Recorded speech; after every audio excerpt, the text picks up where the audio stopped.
अल्हम्दुलिल्लाहि रब्बिल आलमीन वल आक़िबतु लिल मुत्तक़ीन वस्सलातु वस्सलामु अला सय्यिदिल मुरसलीन व अला आलिहि व अस्हाबिहि अजमईन अम्मा बाद फ़अऊज़ु बिल्लाहि मिनश शैतानिर रजीम बिस्मिल्लाहिर रहमानिर रहीम कुल्लु नफ्सिन ज़ाइक़तुल मौत सदक़ल्लाहुल अज़ीम व बल्लगना रसूलुहुन नबियुल अमीनुल मकीनुल करीम व नहनु अला ज़ालिका लमिनश शाहिदीन वश्शाकिरीन वल्हम्दुलिल्लाहि रब्बिल आलमीन। इस्लाम के मुक़द्दस शहज़ादों, प्यारे मुस्तफ़ा के प्यारे दीवानों, सबसे पहले आक़ाए कायनात रूही फ़िदा मोहम्मद अरबी मोहम्मद मुस्तफ़ा सल्लल्लाहु तआला अलैहि व आलिहि वसल्लम की मुक़द्दस बारगाह में दुरूद शरीफ का हदिये अक़ीदत पेश करें और पढ़ें। अल्लाहुम्मा सल्लि अला सय्यिदिना व शफ़ीइना व मौलाना मुहम्मदिन बारिक वसल्लिम सलातन व सलामन अलैका या सय्यिदी या रसूलल्लाह सल्लल्लाहु तआला अलैहि व सल्लम। मुअज़्ज़ज़ हाज़रीन व नाज़रीन व पर्दा नशीं इफ़्फ़त माब इस्लामी ख़वातीन, अभी मैंने कुरान मजीद फ़ुरक़ान हमीद की एक छोटी सी आयत करीमा की तिलावत करके खुद को और तमामी सामीन को मुशर्रफ करने की सादत हासिल किया। परवरदिगार आलम इरशाद फरमा रहा है, कुल्लु नफ्सिन ज़ाइक़तुल मौत, हर नफ्स को मौत का मज़ा चखना है। हज़रत आदम अला नबीना अलैहिस्सलातु व तस्लीम से लेकर आज तक अल्लाह तबारक व तआला ने जितने इंसानों को भेजा और क़यामत तक जितने इंसानों को भेजेगा, हर एक को इस दुनिया फ़ानी से दुनिया बका की तरफ जाना है। कोई ऐसा इंसान नहीं जिसको मौत का मज़ा नहीं चखना है, बल्कि अल्लाह तबारक व तआला ने इरशाद फरमाया, कुल्लु नफ्सिन, हर नफ्स, दुनिया की जितनी भी चीज़ें हैं जिसके अंदर अल्लाह ताला ने नफ्स पैदा किया है, हर एक को मौत का मज़ा चखना है। हर इंसान की ख्वाहिश होती है, हर इंसान चाहता है, हर इंसान की आरज़ुएं होती हैं, तमन्नाएं दामनगीर होती हैं कि हम दुनिया में लंबी उम्र पाएं और लंबी उम्मीदों के साथ इंसान अपनी जिंदगी गुजारता है। हर इंसान चाहता है हम तरक्की की तरफ खुद को माइल करें, सुबह से शाम तक कमाने की कोशिश करता है। उसका मकसद, मंशा, उसकी चाहत होती है कि हम दुनिया में तरक्की करें। अगर कोई इंसान साइकिल चला रहा होता है, उसके अंदर ये ख्वाहिश होती है कि हम मोटरसाइकिल चलाएं। जब किसी इंसान के पास मोटरसाइकिल होती है, उसकी ख्वाहिश होती है कि हम चार चक्का गाड़ी चलाएं। कोई चालू में सफ़र करने वाला है तो उसकी ख्वाहिश होती है, काश मेरे पास पैसा होता तो मैं स्लीपर में सफ़र करता। स्लीपर में सफ़र करने वाला अपने दिल के अंदर आरज़ुएं लिए हुए सोचता है कि काश पैसा होता तो मैं एसी में सफ़र करता। एसी में सफ़र करने वाला सोचता है काश पैसा होता तो मैं ट्रेन का सफ़र करता। यानी इंसान की तमन्ना और आरज़ू कभी ख़त्म नहीं होती है। प्लेन में सफ़र करने वाला सोचता है काश मेरा प्राइवेट हेलीकॉप्टर होता। इसी तरीके से आइए आपको बताता चलूं, इंसान अगर किसी झोपड़ी के अंदर है, उसकी ख्वाहिश होती है कि मेरा मकान पक्का हो जाए। मकान पक्का हो गया तो आरज़ुएं दामनगीर होती है कि बंगला हो जाए। जब बंगला हो जाता है तो दिल के अंदर और आरज़ुएं पैदा होती हैं कि एक से क्या होगा, चंद हो जाए। इसी तरीके से इंसान पैसा कमाता है तो उसके अंदर ख्वाहिश पैदा होती है कि जो मैं पैसा कमा रहा हूँ हमारी जिंदगी के लिए कम है, लिहाजा ज्यादा पैसा कमाने के लिए वो जद्दोजहद करता है, कोशिश करता है, मेहनत करता है और मेहनत करने के बाद वो पैसा ज्यादा कमाता भी है और अपनी जिंदगी में उसे इस्तेमाल में लाता भी है। इसी तरीके से मैं अर्ज करना चाहता हूँ कि हमने दुनिया के अंदर अपनी जिंदगी को आराम के साथ गुजारने के लिए बहुत सारे लायक अमल तैयार करते हैं, बहुत सारी तजवीज़ें अपने ज़हन दिमाग में हम बैठाते हैं। लेकिन मैं आपसे पूछना चाहता हूँ, आपके ज़हन फिक्र में मैं बात को डालना चाहता हूँ, क्या कभी हमने सोचा कि एक ऐसा दिन आएगा कि हमें भी इस दुनिया से जाना है? जिस तरीके से हमारे आबा व अजदाद चले गए, हर इंसान अपनी निगाहों के सामने देखता हुआ आ रहा है कि अगर कोई इंसान 20-25 साल का है या 40 साल का है, उसने देखा होगा उसके दादा भी उसकी निगाहों से गुजरे, उसके वालिद भी गुजरे, उसकी वालदा भी गुजरी, दादी भी गुजरी, दीगर अजीज अकारिब भी गुजरे, रिश्तेदार भी गुजरे। एक दिन हमें भी गुजरना है, लेकिन गुजर कर कहाँ जाना है? हमने कभी आखिरत के लिए सोचा? आखिरत की हमने तैयारी की? नहीं। हम तो सुबह से शाम तक इस जिंदगी के लिए हम सोचते हैं।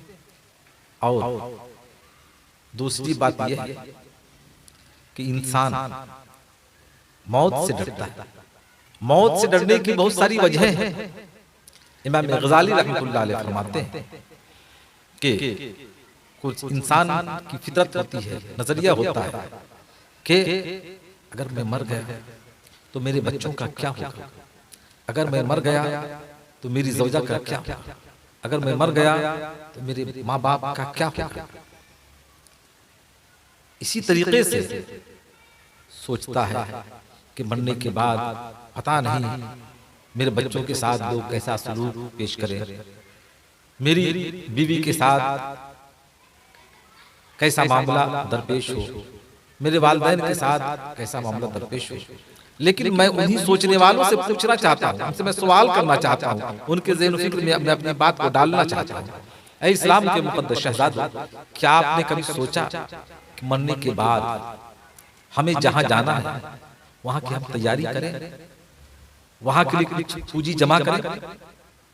नहीं। आज की तारीख में कोई अल्लाह के नाम पे मांगता है तो हम अपना रुख बदल के अपनी मंजिल की तरफ रवां दवा हो जाते हैं। अगर हमने किसी मांगने वाले को आज 1 रुपया दिया तो अल्हम्दुलिल्लाह, 1 रुपया हमारे लिए बहुत बड़ी दौलत और बहुत सारा जखीरा, और यही नहीं बल्कि हमारे आमाल में अल्लाह तबारक व तआला ज्यादती करता हुआ नजर आएगा। लेकिन आज हमने बंगला बनाया, बंगला हमने छोड़ दिया, औलाद पैदा किया, औलाद छोड़ दिया, तमाम अजीज अकारिब को हमने छोड़ दिया। ये सब काम आने वाले नहीं। काम आपके लिए वही आ सकता है कि आप दुनिया के अंदर आखिरत को मद्देनजर रखते हुए अपनी जिंदगी के अंदर आपने जो भी अमल किया और आपका मंशा था, आपकी ख्वाहिश थी, आपका नजरिया था, आपकी फिक्र थी, मैं जो ये काम कर रहा हूँ अपने आखिरत के लिए कर रहा हूँ, तो यकीनन अल्लाह तबारक व तआला आप पर फजल फरमाएगा और आप यहाँ भी कामयाब होंगे। यहाँ से जाने के बाद जब उखरवी मंजिल होगी वहाँ भी कामयाब। मैं नस्क़ती का हवाला देता हूँ। अल्लाह तबारक व तआला कुरान मजीद फुरकान हमीद में इरशाद फरमाया कि फ़ैनमा तकूनु युद्रिकुमुल मौत, आप कहीं भी रहो मौत आपको पकड़ लेगी। और अल्लाह तबारक व तआला इरशाद फरमा रहा है फ़इज़ा जाअ अजलुहुम ला यस्ताखिरून साअतन वला यस्तक़दिमून। जब इंसान की मौत आ जाती है तो एक लम्हा आगे पीछे नहीं, अगर आपकी मौत हिंदुस्तान में है तो हिंदुस्तान ही में मौत आएगी, अगर आपकी मौत अफ्रीका के अंदर है तो अफ्रीका के अंदर आएगी, अगर किसी की मौत श्रीलंका में आना है तो उसकी मौत वहीं आएगी। हत्ता कि जिसकी मौत अल्लाह तबारक व तआला ने जहां मुतअय्यन कर दिया है उसको वही मौत आएगी। इंसान सोचता है ऐसा कैसे हो सकता है, हत्ता हो हिंदुस्तान में उसकी मौत का जिक्र अल्लाह ताला ने कर दिया हो अफ्रीका के लिए। सुने मैं आपको बताता चलूं, हजरत सुलेमान अलैहिस्सलातु व तस्लीम का मुबारक ज़माना था और अल्लाह ताला ने आपको हर चीज पर हुकूमत अता की थी, हत्ता के जिन्नो इंस के अलावा हवा भी आपके तहत थी, हवा भी मुसख्खर थी, हवा से जो हुक्म देते हवा उस चीज को करती हुई नजर आती। हजरत सुलेमान अलैहिस्सलातु व तस्लीम तशरीफ फरमा है, एक इंसान आपके पास बैठा हुआ है, अर्ज कर रहा है ऐ सुलेमान अलैहिस्सलातु व तस्लीम मुझे घबराहट हो रही है, मुझे उलझन हो रही है, मुझे बेचैनी हो रही है। सामने जो एक आदमी खड़ा है उसे देखकर मैं घबरा रहा हूँ। मेरी ख्वाहिश है, मेरी तमन्ना है, मेरी आरज़ू है कि आप हवा से हुक्म दे कि मुझे श्रीलंका में भेज दे, श्रीलंका में पहुंचा दे। हजरत सुलेमान अलैहिस्सलातु व तस्लीम ने हवा को हुक्म दिया, चंद लम्हे में वो इंसान श्रीलंका में पहुंच गया। आए बताता चलूं, हजरत इज़राइल अलैहिस्सलातु व तस्लीम वही थे, सोच रहे थे अल्लाह ताला ने इसकी मौत को लिखा है श्रीलंका के अंदर, वहां उसकी रूह को कब्ज करना है, लेकिन ये हजरत सुलेमान अलैहिस्सलातु व तस्लीम के पास बैठा हुआ है। अल्लाह अकबर। तो अल्लाह तबारक व तआला ने उस इंसान के अंदर इज़्तिरारी तौर पर उन ख्यालात को जमा फरमा दिया ताकि उसके जहन में ये बात हो जाए, बैठ जाए कि मैं श्रीलंका पहुंच जाऊं। हजरत इज़राइल अलैहिस्सलातु व तस्लीम तशरीफ लाए, श्रीलंका में उसकी रूह को कब्ज कर लिया। तो अल्लाह ताला ने जिसकी मौत जहां मुतअय्यन फरमा रखा है उसको वहां मौत आनी है। और आइए आपको बताता चलूं, अल्लाह के रसूल सरवरे कौनैन मोहम्मद अरबी मोहम्मद मुस्तफ़ा सल्लल्लाहु ताला अलैहि व आलिहि वसल्लम इरशाद फरमाते हैं, बनी इसराइल का एक वाक़या है कि बनी इसराइल में एक नौजवान था और हजरत मूसा अलैहिस्सलातु व तस्लीम के जरिए उसे मालूम हुआ मेरी उम्र 100 साल है। आज की तारीख में किसी को मालूम नहीं होता कि किसकी उम्र कितनी है, कौन 10 साल जिंदा रहेगा या 50 साल या 100 साल। लेकिन उसने अरीज़ा पेश किया कि ऐ मूसा अलैहिस्सलातु व तस्लीम, मैं आपसे गुजारिश कर रहा हूं कि आप अल्लाह अज़्ज़ व जल से मेरी उम्र के सिलसिले में अर्ज करें ताकि मैं आने वाले वक्त की तैयारी करूं। हजरत मूसा अलैहिस्सलातु व तस्लीम ने फरमाया तुम्हारी उम्र 100 साल है। उसने कहा 100 साल है, चलो 90 साल, जो भी करना होगा कर लेंगे, जो भी करना होगा कर लेंगे। 10 साल जब बाकी रहेगा तौबा भी कर लेंगे, नमाज भी पढ़ेंगे, रोजा भी रखेंगे, हज भी करेंगे, ज़कात भी देंगे और दीगर अमाल सालिहा भी करेंगे। 90 साल गुजर गए, अब बचा 10 साल। उसने सोचा अभी 10 साल है ना, 9 साल और मजा करो, 1 साल बाकी रह जाएगा तो फिर आने वाले वक्त की तैयारी करके तौबा कर लेंगे। 9 साल गुजर गया, 1 साल बाकी है। सोचा अभी 1 साल है, अरे 9 महीना तो मजा कर लो, ऐश कर लो, आराम कर लो, अपनी ख्वाहिशों की तकमील कर लो। 9 महीना गुजर गया, अभी 1 महीना बाकी है। दिल के अंदर ख्याल आया अभी 1 महीना है, अरे कम से कम 3 हफ्ता तो गुजार लो। इस तरीके से करते करते उसकी मौत आ गई और वो इस दुनिया फानी से दुनिया बका की तरफ चला गया और मौत की तौफीक नहीं हुई, वो इंसान तौबा नहीं किया। अल्लाह अकबर। इस्लाम के मुकद्दस शहजादों, इंतजार नहीं करना है। आपने बारहा देखा होगा मजलिसों में बच्चों को भी, जवानों को भी, बूढ़ों को भी किनकी तादाद ज्यादा होती है। कभी कभी बच्चा 8-10 साल का रहता है, इंतकाल कर जाता है, जवान 18-20 साल का रहता है, इंतकाल कर जाता है। बूढ़े को आपने देखा होगा 70-80 साल के हैं लेकिन फिर भी जिंदा है।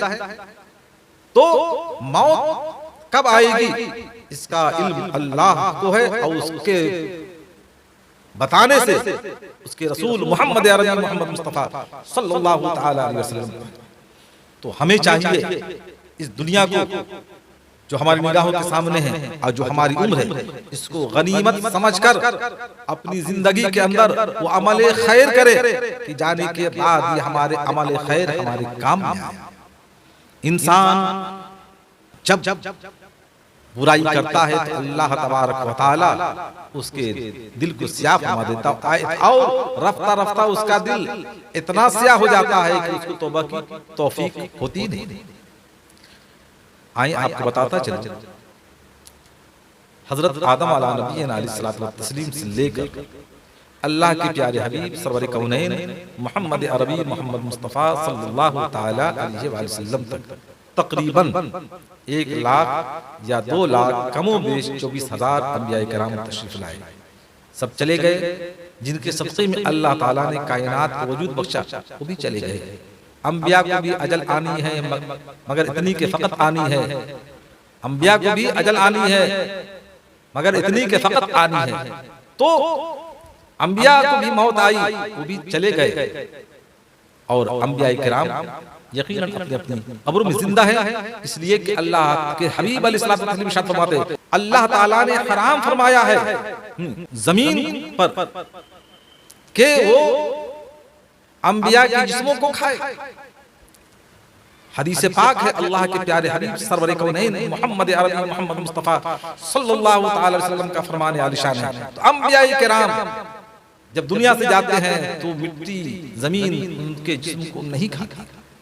और हदीस मुस्तफ़ा है, किसी मौर्री की तारीख नहीं पेश कर रहा हूं, किसी साइंसदान या किसी